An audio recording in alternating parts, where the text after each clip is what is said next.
Welcome back to BSA by Design, a podcast about transforming healthcare, educational, and research facilities through expert design and insight. I'm your host, Brian Moore, and in this episode, we're going to be talking to Teri Joy about how she got into healthcare and nursing and the various roles that she's held in her career. We also talk about the importance of master planning and creating a whole campus experience. This is a great conversation about how planning can really be inclusive and an immersive experience to gain better outcomes for users and patients and help the budget. Additionally, we talk about how planning goes hand in hand with preparedness and how BSA seeks to find solutions to providers it may not have thought of in these initial stages of the project. But before we dive in, I'd like to introduce our guest. Teri Joy is the Director of Planning at BSA Life Structures. A graduate of Indiana State University, Teri has certifications in EDAC, CN, TCRN, and spent over 30 years as a registered nurse and in clinical operations and leadership with Eskenazi Health and Union Hospital. At Eskenazi, Teri was the Director of Trauma Services, Preoperative Services, Orthopedic Services, and Clinical Education. She served as an education board member for the Nursing Institute of Healthcare Design for 3 years. Welcome to BSA by Design, Teri. Thanks for welcoming me this morning. Yeah. Let's start with this. Where does your passion for healthcare come from? And can you kind of walk us through some of your career experiences up to this point? I can. So I've had a couple different instances when I was growing up where one was really early in my life. I was a fourth grader, was off on a snow day, and my brother and I were at home with my mom, and he was working out in the basement, and we were cleaning, and all of a sudden nobody heard him in the basement. Always a terrifying thing for a parent. So my mom sent me downstairs, like, go check on your brother, and he was unconscious on the floor. And so I rolled him over and had done first aid classes and whatnot. And he had doing weights, and the weight had fallen on his head. So, and I felt like I responded pretty well. That was for fourth grade. I would say, yeah. And then kind of as I progressed through high school and into college, I had a scholarship to Indiana State University. I'm from Terre Haute. Decided I would give nursing a shot. And I became a nurse when I was 20. Wow. And just kind of from there, really like the problem solving. I like the random interactions with people, because when you walk in as their clinician or nurse, like there's a bit of trust established very fast. Yeah. Which doesn't happen in other settings. So I enjoyed that a lot. So I started in Terre Haute for a period of time. And then, you've been with BSA for how long now? 5.5 years. Yeah. And so what did you do before that? Just so our audience knows. No, it's okay. I moved to Indianapolis in 1997 and got a job at Wishart Hospital, is what it was called then. And it was a public hospital. Yeah. I feel like I had a personal mission or a personal value system of, you need to give back to your community. And at a public hospital, I feel like that's where you interact on all levels. You may have the president of a company, or you may have the person that is homeless. And so understanding all of those pieces of society, I think it gave me a much better perspective about life and what I could do to maybe make an impact. Right. So I was an ER nurse there, and then I became the director of trauma. And then I just kept saying yes when people would ask me to help them. It wasn't a magical career. It's just, if people were like, can you help me? And I'm like, sure. So it evolved from the director of trauma to the director of clinical education for nursing, to the director of perioperative services and orthopedic services and surgical services. So those are the 4 titles or the 4 departments I have when I left and came here in 2018. I would imagine you've got to have a different mindset too when you're working in the ER, right? Like, yes. Can you talk through some of that a little bit? So at Union Hospital, I started on a normal, we would call it a med-surg unit, and I did orthopedics and neurosurgery, so post-operative patients, which was good because when you first get out of school, I don't think you're just like, you have your training, but you still are training. Right. Not to scare anybody on the podcast, right. But now what do I do? Now what do I do? Now right. I was licensed, what do I do? Yeah. And then I went to the intensive care unit, was an open heart recovery nurse. and you have one patient when you're an open heart recovery nurse and multiple people to help you. And then when I went to the emergency department, you don't have one patient. You have whatever comes in for the day, and you're assigned an area. At least that's how ours worked when I started. And you may have 20 beds and 2 nurses. And so it's just very different. You learn to prioritize very quickly, how to assess people, how visibility is important, because I may not see 20 people in an hour, but I physically go over and talk to them, but you need to be able to look around the room and see if there's any distress. But the mindset in the ER is, I think it's, people will call it treat and street. You want to come in, you want to be seen quickly. But I think the thing about the ER is nobody really wants to be in the ER. Nobody plans to go to the ER. Correct. That day. I think I'll go to the ER today. I think I'll go to the ER today because I'm so excited. I'm having chest pain. No one's excited to see you. No. And a lot of times it's probably something very tragic. At least in our ER, we were a level 1 trauma center with about a 30 to 40% penetrating trauma rate, which is gunshot wounds and violence. And so you learn to be a support system for the patients, their families, and the community. That was the thing you had to learn, was also part of your job, because in the ICU, open heart recovery, that was planned. People planned to have open heart. Not that it wasn't scary, but it was scheduled. It was scheduled and planned. Yeah. The car accident or the shooting, that's not planned. And so just trying to help people through crisis management. And that's the piece that I liked, because it was very, I wasn't sure for 9 months, I'll be honest. I kept both jobs. I worked in Terre Haute on the weekends, worked over here because I was like, I don't know if I can cut this or not. I had one patient here, now I have 20. But then I just grew to enjoy it. Yeah, it really, you adapted. And I did. Yeah. It keeps you on your toes, and there was nothing that was ever the same every day. Yeah. You took a plan. You had a plan and you have protocols, but the situations were never the same. So taking all that experience that you have, how has that helped shape your perspective on design and spaces and layout when it comes to these healing spaces? I think that working in our facility was 150 years old, and it was multiple buildings connected. And so you just made it work. There was not really any other choice. Your space is your space. Your space was your space. Yeah. You made it work. You may have to do some very creative things at times in an institution like that. And then I had the opportunity while I was there that in Marion County, a referendum went through and they supported building a new hospital. We were a part of the user groups, and we were a part of building that hospital, which was a little bit of a strange concept for us because we didn't know any different. I knew that I had to get a patient to surgery in 5 minutes if they were bleeding to death. And so however you had to make that happen, you had to make it happen. Right. I didn't really realize until they started building the new building that you could maybe facilitate healthcare better with a functioning space if the adjacencies were correct. Yeah. If you could make that experience better, and that it would really increase your ability to provide better healthcare.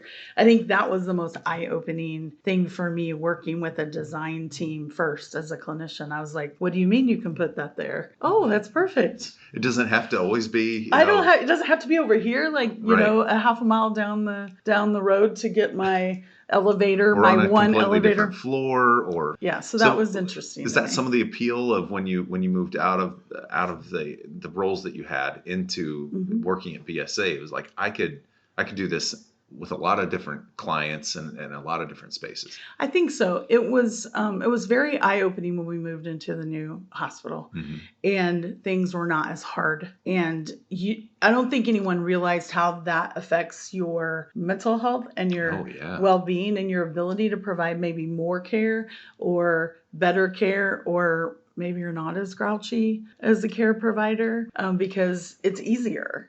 And not that it's ever easy to provide care in an ER, but it doesn't need to be harder based on the layout of the And we were skeptical. I'll be honest. I was skeptical. I'm like, I don't know if that's going to make that big a difference. But I would say about 6 months to a year in, we all kind of sat down and we debriefed and, had our punch list of things that needed fixed. But it was fascinating to watch the staff. A lot of people didn't feel like they deserved a facility that nice. The patients would say stuff like, is this am I in the right place? So you had this disparity in healthcare of where we would take care of people that didn't maybe have as many resources, but it was still the public hospital, but it didn't look like the public hospital anymore. I think that was part of my appeal of going through that, so that maybe we could share that experience with other people. BSA did work with us for transition planning. So Terry Thurston and Kathy Clark, who were operational planners before me, were with us every third week of the month for 2 years and did our transition and activation planning and kind of guided us through that. And we really... So you're elbow to elbow together, yeah, walking through the process. We really grew to rely on them because we didn't know. None of us had ever gone from one facility to another. We were tasked with keeping the facility open to the community. We were not allowed to divert. That's a status of where ambulances don't come to you. We weren't allowed to do that, and we stayed open the entire move. They were an integral part, and I thought, and then we all became friends because you're with people during a crisis, and it establishes a connection. Absolutely. And so I just kept in contact with them. So when Kathy retired here, Terry reached out, and that's kind of how I came to BSA. So let's talk a little bit about defining what master planning means in the context of healing. You've started to touch on it a little bit. What are you looking at the outset? I think master planning, and Monty Hoover's been the person who I've done the majority of the master plans with. So I've learned a lot from him. It's a great resource. I think master planning is really the whole view of the facility, the campus, even coming onto the campus, kind of how the building sits in the community. So I like that piece, because I think that connection is important. It's really that whole campus experience, how the building works, how the people work. Is it enough space? How do you start your journey into healthcare and make sure that you're hitting all those things, not just here's the building, here's the unit, and we're going to build a bed tower kind of thing. So really journey mapping it from pulling into the parking lot or up to the ER, whatever the space that you're dealing with is, and what's that look like? Yes. Right? And I think the journey map of the present, and what you'll see the master planners that are architects I've worked with, they journey map all the way out to about 20 years. There's a lot of what ifs. Yeah. So if we put the building here and you have a population grow, where could you expand?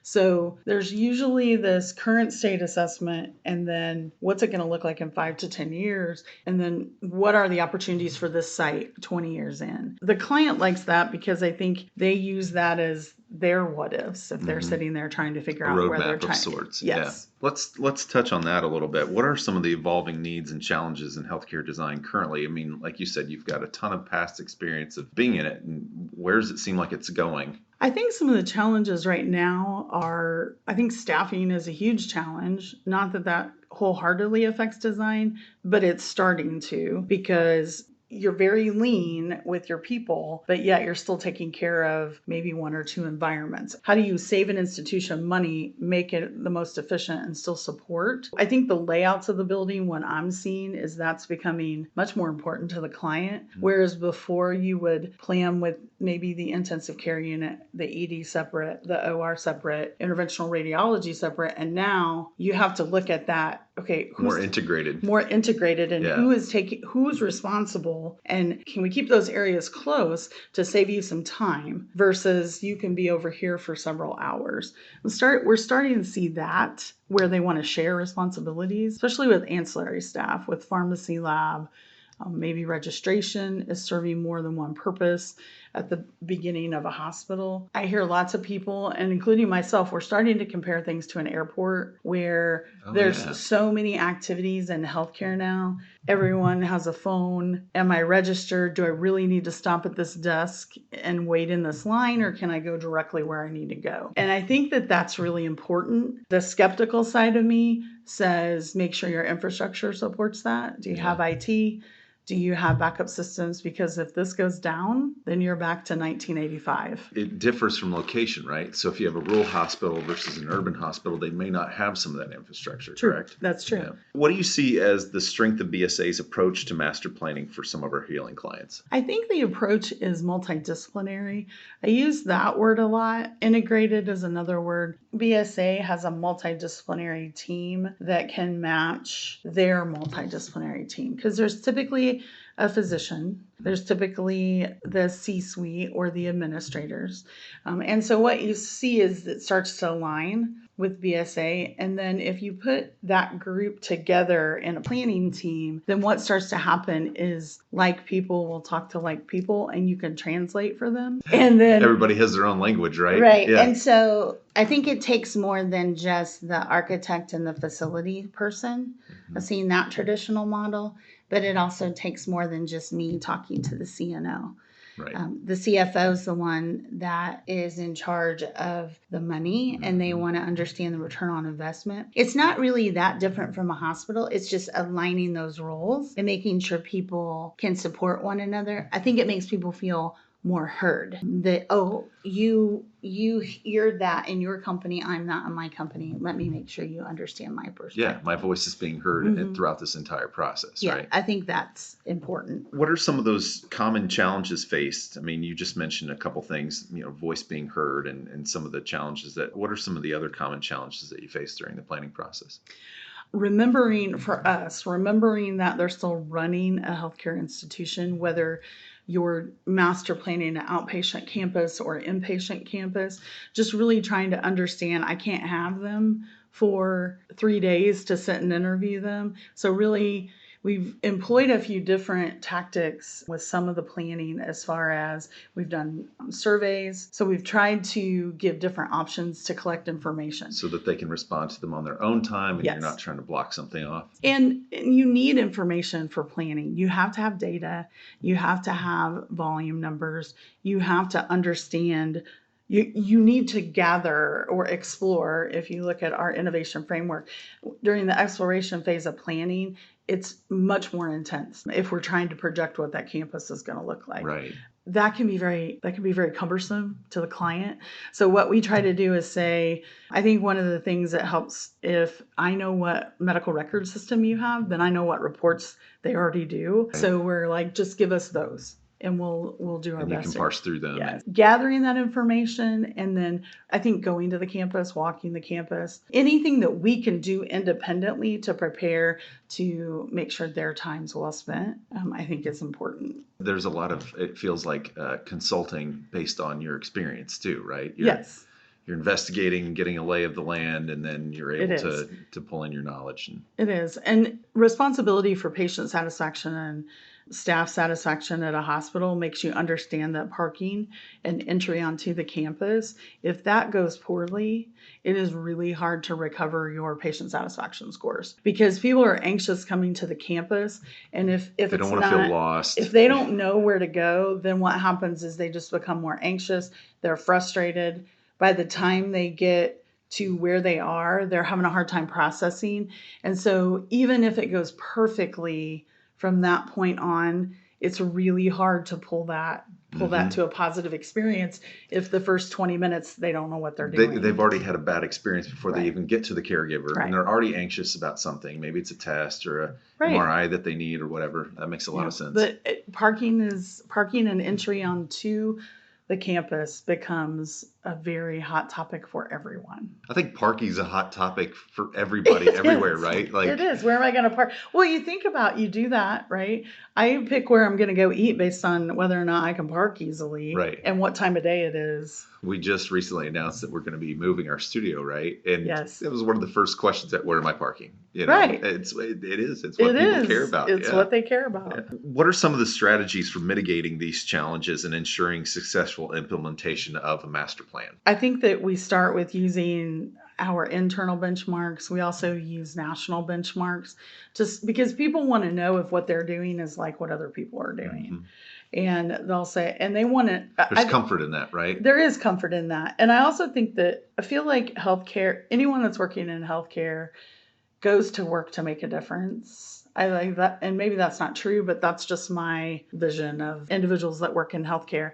They want to make a difference. Utilizing benchmarks, helping people understand how they're currently functioning, whether or not they're high. There are some people that we will do master plans for, and they're functioning very highly. Mm-hmm. So you want to keep what they're doing well, but you also have to help them understand what could be improved. It's a form of criticism, which is challenging sometimes, but I find that as if we state it in a factual manner, but we use the 7 flows of healthcare, we just apply it on a larger level. We still look at the patient experience, we look at the staff experience, we look at how do you bring equipment onto this campus. If you ever do master planning with an imaging team, they want to know how they're going to change out an MRI and where can that be done. That becomes a very key point of where you put it for future. And I think the most interesting thing is each department has their key things that are top of mind because they've had to handle it when it didn't go well. So they don't want it to not go well again.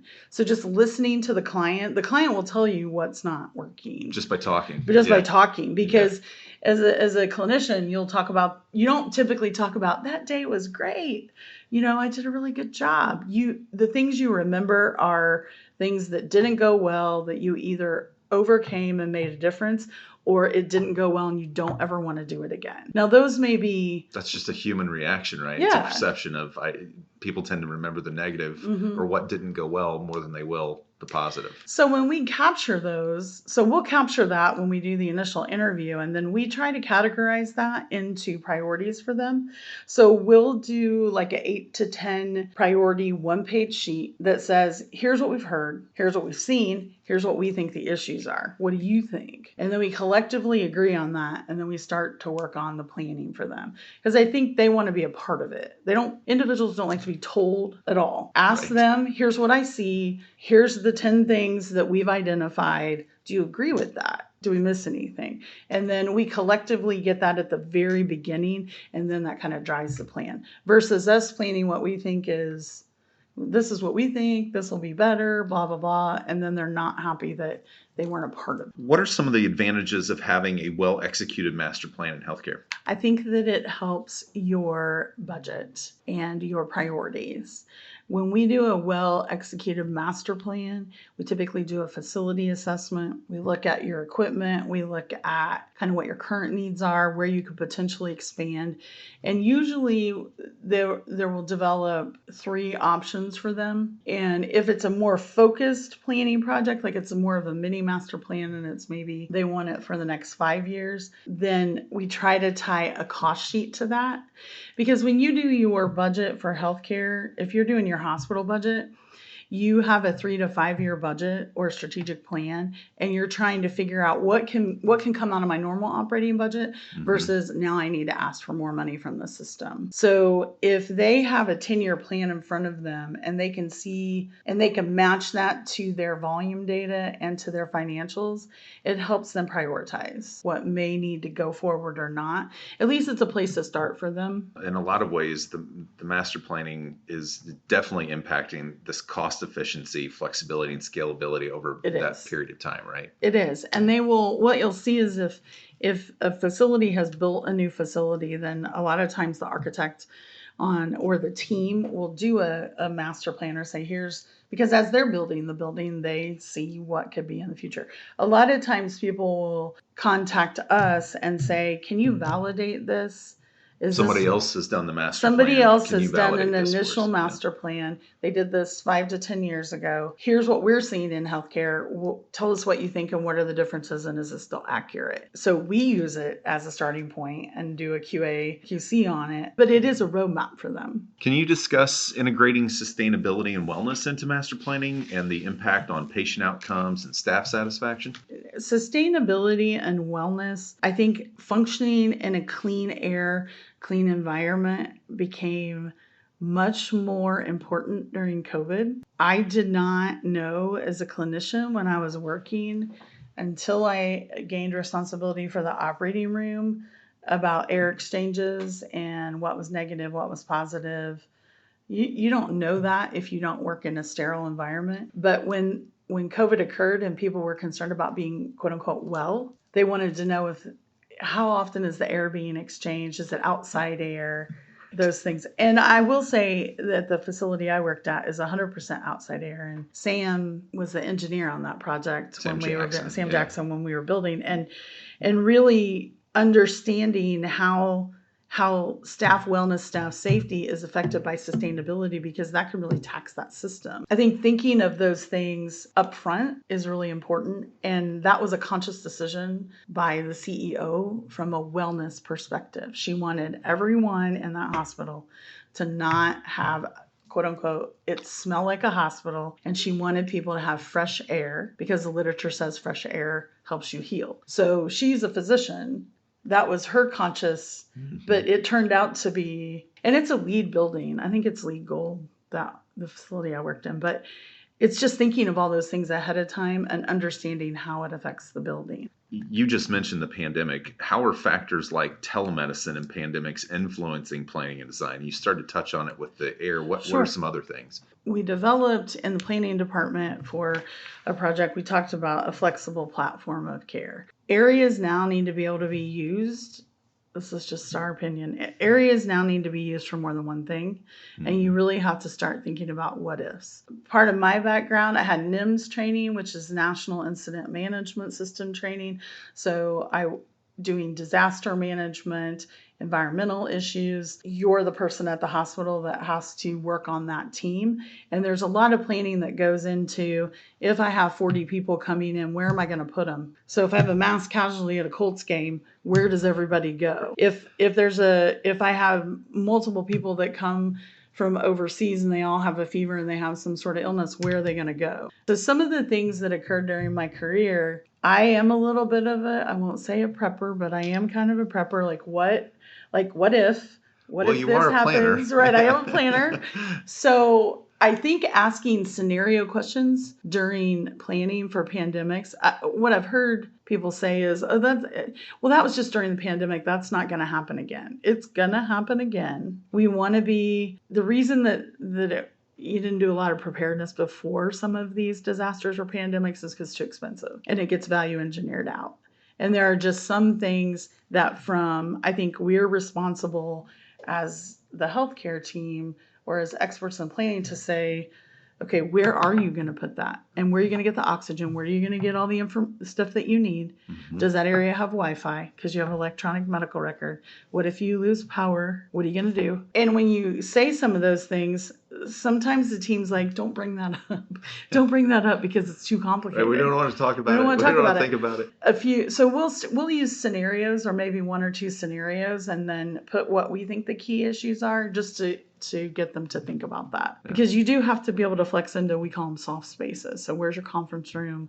Where's your break room? Where are you going to triage people that are walking? Should you cover your ambulance bay? I like a covered ambulance bay that's enclosed, because that becomes my triage. But it's just those things to try to get the clients to think about. Let's talk about that collaborative process and the role of collaboration.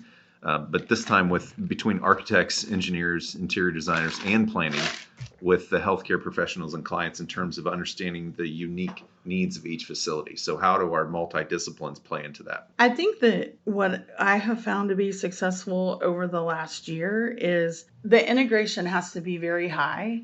If you are working with, the larger the client, the more integration you have to have, because that's how they function. So I think you brought it up earlier. At a critical access hospital, the team of 4 or 5 people may be overwhelmed if we take a team of 20 people or whatever. So you got to kind of weigh where you are. But I also think some of the challenges are preparing for the meeting internally before you go in front of the client, and really vetting some of those things out between the architect, the planner, the interior designer, because sometimes it is siloed here, just like it's siloed. Sure. That's just human nature. You're doing your thing. This is what I think. And you assume that everybody understands your thought process, and they don't.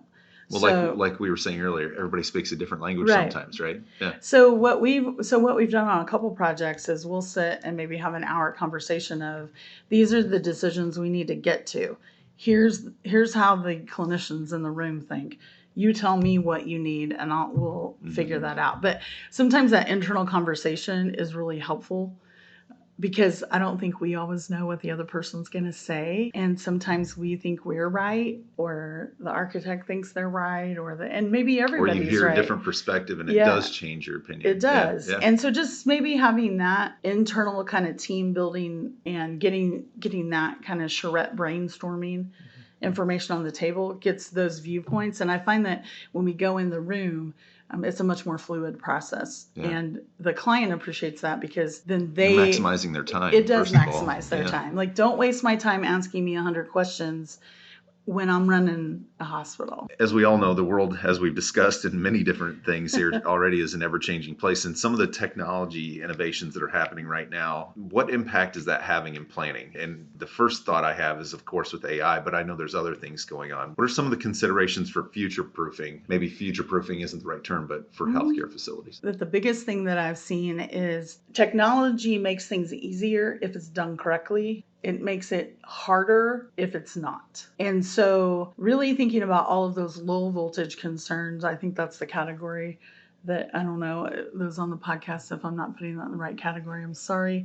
But low voltage and IT have become very important with the integration. When you're in design develop, like if you're doing planning and you're trying to plan for the future and you're trying to think about generators or what you want to occur, and you're looking at their facilities, and Kevin McNutt's team helps us with this, is we rely on computers. There are healthcare people who have never charted on a piece of paper and don't understand that. And then when that computer system goes down, they have no idea what to do. And so a lot of times they don't do anything. We just continue to provide care.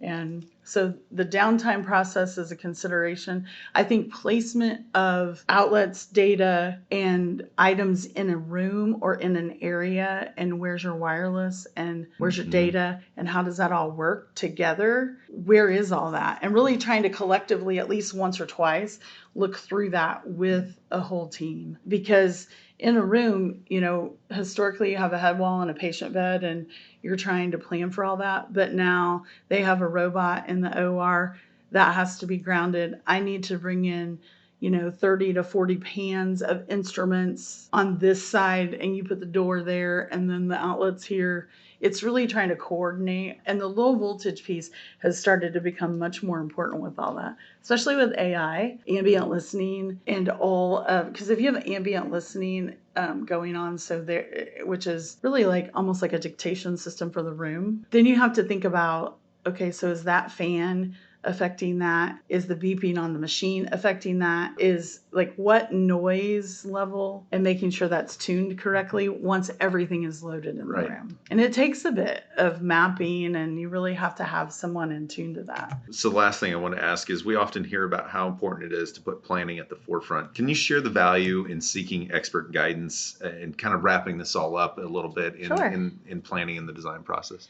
I think that having people who have, I think it's twofold. I think having people who have functioned in a healthcare environment and had to deliver that care just have a different perspective and think of things that maybe an architect or a designer might not always think of if they've not worked in that environment or had that opportunity. But it's also, we think in a more, I think the difference I see is, I think when I'm sitting with my principal in a meeting, or we're sitting and planning, they may say, well, we want the campus to look like X, and here's our idea. Like, we want you to come on to campus. We want you to be able to park and be in there within 5 minutes. So that's the idea. And then the design starts, or then the planning starts. Whereas my thought process to that comment is, what are the 10 steps to get there? And as they're drawing, we go through those.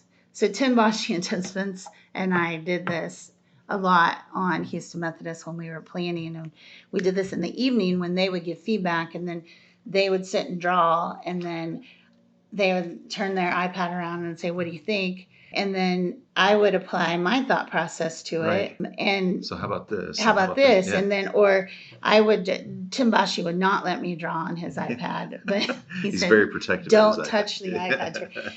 But we did a lot of collaboration real time, and I think it makes it faster. Yeah. It saves the client money. You get an end result, and you don't have rework. And you get some of your best ideas when you're working cross-functionally. Absolutely, like that. Yeah. Absolutely. And it also develops trust and friendship and camaraderie. You want to have that, and then on the next project, you apply the same tactic. Yeah. Yes, it's better. So I really think planning saves time and money because you're not reworking things, because we come up with all the ideas up front and say, what if, did you think of this? Here's what I think's important, or here's what's important. Mm-hmm. Here's what the hospitals or the MOB or the ASC is going to think's important. Well, thanks for coming on. I really appreciate it. It's been a pleasure talking to you, and I know I'll have you back on again in the future. Thank you. It's been a great morning. This was such a great conversation, and I hope you enjoyed it as well. So much to unpack when thinking about planning. I'd like to thank Teri for joining us on this episode of BSA by Design. If you're interested in learning more about master planning, please reach out to our team at BSA Life Structures. Visit our website at bsalifestructures.com. There's also a link in the show notes to contact us for more information. Be sure to subscribe to BSA by Design wherever you get your podcasts so you don't miss an episode. We've got more content and stories to share through various platforms, so be sure to follow us on LinkedIn, YouTube, Facebook, Instagram, and X. That's going to do it for this episode. Join us again next time on BSA by Design.